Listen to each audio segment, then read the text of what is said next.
kami dari kelompok 6 yang beranggotakan Cantika Nurul Wijayanti, Sepia Anjayani, dan Zika Nurcayani.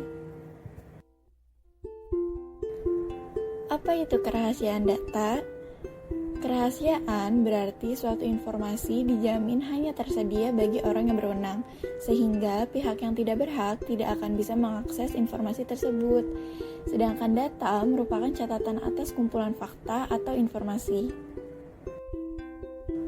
Ada beberapa kategori informasi yang dirahasiakan, di antaranya yaitu status klien, jumlah pertemuan, tipe jasa, alasan klien menerima diagnosis,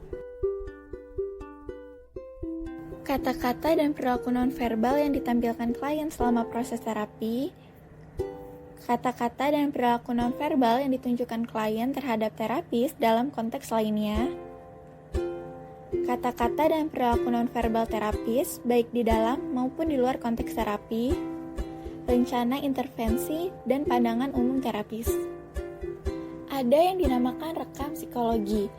Rekam psikologi ini merupakan pendokumentasian dalam jasa psikologi yang merupakan bagian yang sangat erat dengan kerahasiaan.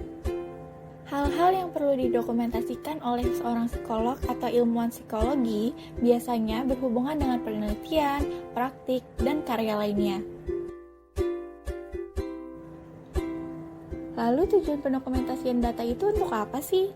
Tujuannya yaitu untuk memudahkan pengguna jasa psikologi di kemudian hari dan juga sebagai bukti pertanggungjawaban atas telah dilakukannya pemeriksaan.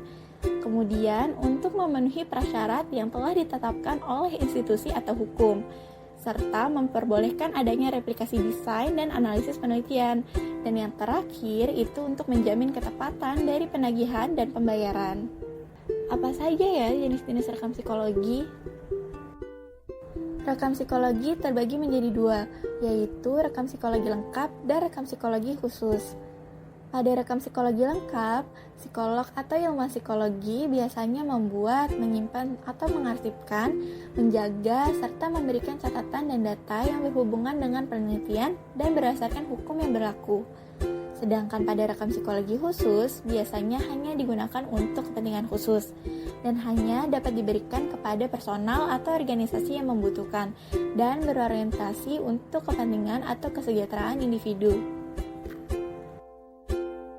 Dalam rangka pemberian layanan psikologi, ada hal-hal yang menjadi poin penting yang harus diperhatikan oleh psikolog mengenai informasi yang mereka dapat. Yang pertama, yaitu dapat dikomunikasikan dengan bijaksana, lalu dapat diberikan hanya kepada yang berwenang mengetahuinya, dan dapat didiskusikan hanya dengan orang-orang atau pihak yang secara langsung berwenang atas penggunaan layanan psikologi. Kerahasiaan data juga memiliki batasan. Batasan tersebut kepada pengguna jasa layanan psikologi terdiri dari dua aspek. Yang pertama, berdasarkan materi diskusi.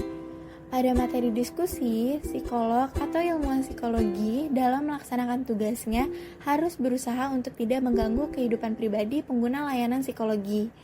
Yang kedua, lingkup orang. Berdasarkan lingkup orang, pembicaraan yang berkaitan dengan layanan psikologi hanya dilakukan dengan mereka yang secara jelas terlibat dalam permasalahan atau kepentingan tersebut. Jadi, apakah pengungkapan kerahasiaan data itu diperbolehkan?